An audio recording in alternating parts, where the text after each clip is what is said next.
네, 여러분 안녕하십니까? 연락 받으셨겠지만 코로나 사태가 심각해짐에 따라서 저희들 유라도서관 남원 수필 수업도 비대면으로 진행하게 되었습니다. 아쉬운 점도 있지만 그래도 건강이 중요하니까 우리가 함께 잘 따라서 실천해 주시면 감사하겠습니다.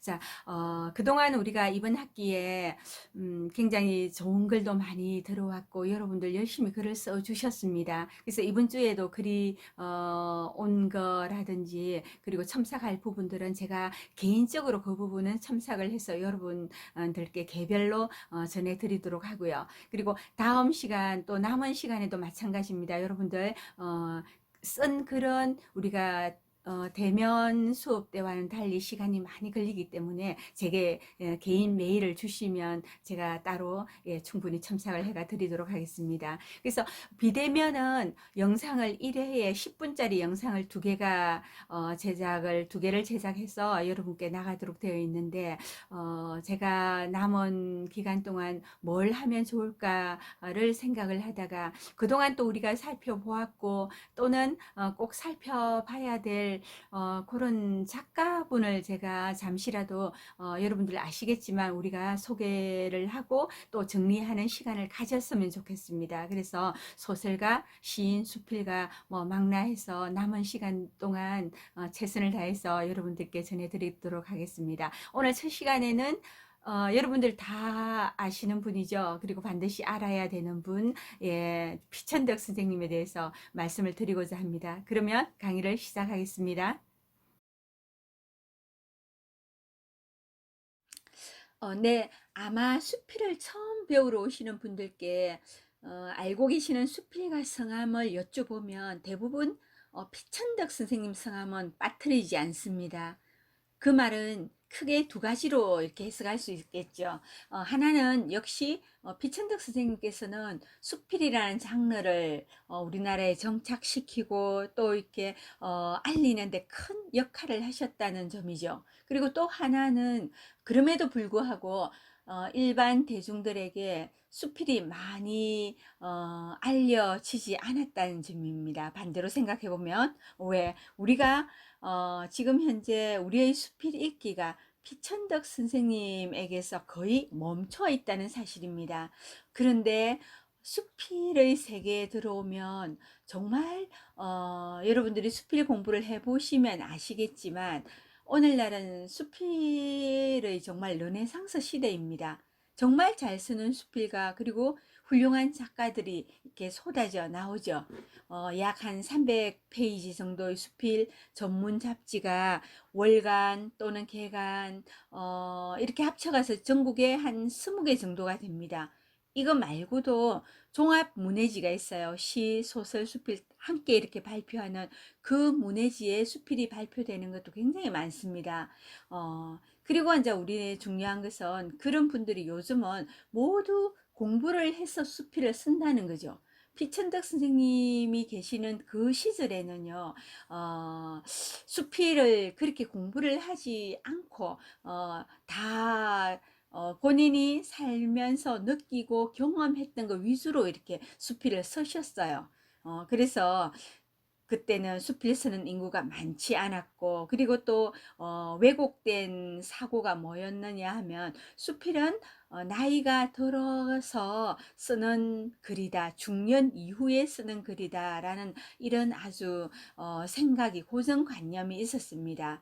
그래서 지금은 그렇지 않다는 것, 여러분들이 여기 유라도서관에 와서 공부를 하시듯이 뭐 다 요즘은 어떤 방법으로 해서 공부를 해서 수필을 쓰고 등단을 하고 발표를 합니다. 그래서 평소에 이제 블로그를 우리가 뭐 SNS에 이렇게 글을 올리는데 그것은 절대 문학이 아니죠. 그래서 제대로 공부를 해서 문학적인 표현을 하는 걸 배운다면 누구라도 좋은 글을 쓸 수 있는 그런 가능성이 있고 그런 시대가 되었습니다.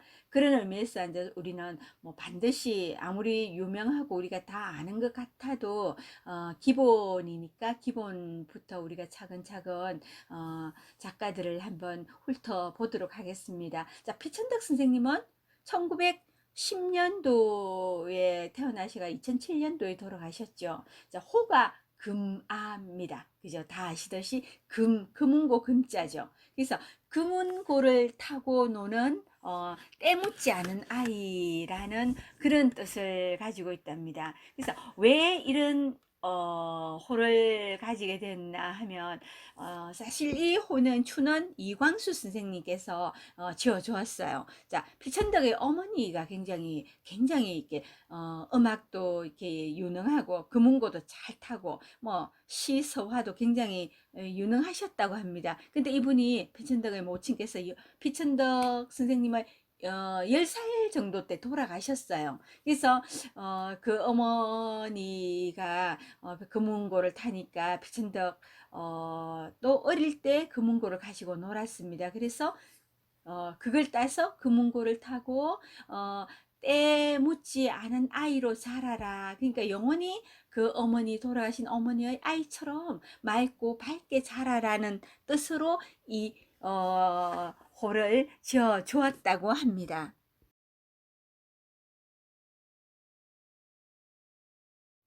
네, 피천덕 선생님은 영문학자이면서 그리고 처음에 시로 이렇게 시작을 하셨어요. 그러다가 마흔 정도 돼서 수필을 서셨고 나중에 예순 정도 돼서 더 이상 나는 내 머리에서 신선한 글이 나오지 않는다 라면서 이제 절필을 하셨는데 워낙 인연을 세간에서 그렇게 말을 합니다.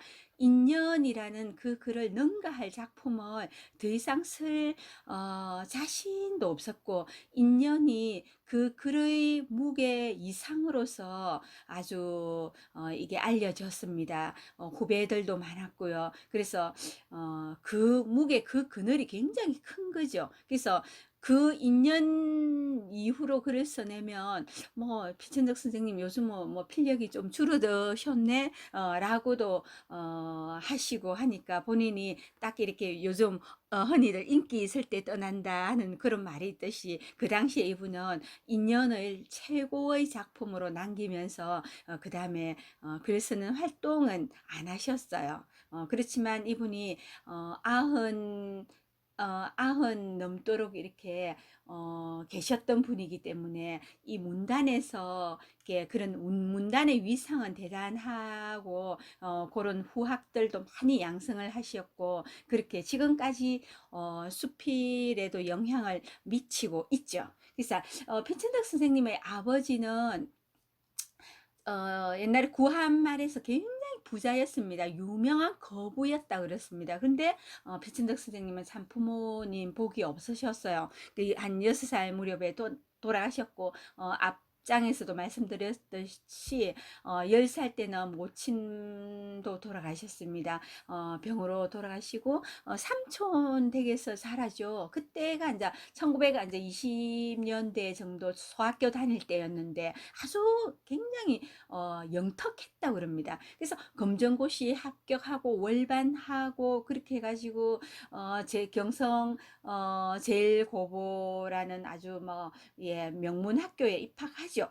그때 누구를 만나느냐 하면 인생에서 아주 전환점이 되는 추는 이광수를 만나는 이야기가 굉장히 유명합니다. 그때 추는 이광수 선생님께서는 동아일보의 편집국장이었는데 아주 피천덕 선생님이 완전 고한 그 뭐 영재인데 고아라는 이런 소문을 듣고 데려다가 우리 집에서 네가 좀 생활을 하여라 하면서 지도를 합니다. 영어도 가르치고요. 이광수 선생님이 아주 글 쓰는 그뭐 문학 지도를 하게 됩니다. 그래서 피천덕 선생님은 16살 정도 돼가지고 이렇게 동아일보에 추는 이광수 선생님 덕에 동아일보에 연재를 하는데 알퐁스 도대 그 단편 소설을 번역을 하죠.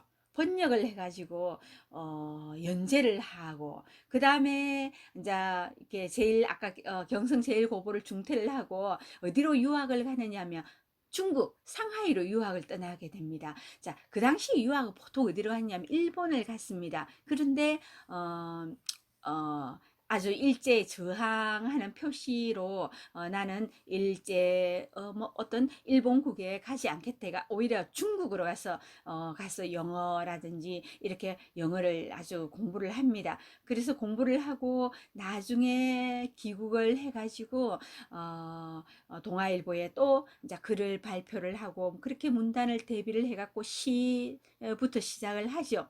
자, 그랬더니 지금 일본 여기 이제 일제당국은 피천덕 선생님을 눈밖에 이렇게 내보낸 거죠. 아주 뭐, 일본을 싫어한다는 그런 낙인이 찍혔습니다. 그래서 여기 30년대 이렇게 와도 직장에 취직을 할 수가 없었어요. 중국 갖는 그것 때문에 미움을 받아가지고, 어, 또 중국에 가서 그 독립운동하는 안창호 선생님도 좀 도왔다고 그러죠. 그래서 어쨌든 여기 해방되기 전까지는 한국에서 정말 일하기가 힘들었고 해방이 되고 나서 지금의 서울대학교죠. 서울대학교 그러니까 경성대학교였습니다. 그때 그 이제 교수로 결국 이제 학교에 몸을 담게 되고 아주 제자들을 훌륭한 제자들을 많이 두어서 그 제자분들이 자기 스승을 지금까지도 후학에 의해서 저분은 굉장히 지금도 명성을 좀 그 명성이 이어오고 있다고 해도 과언이 아닐 정도로 이제 저분이 탄탄하게 뿌리 내리기 되었습니다.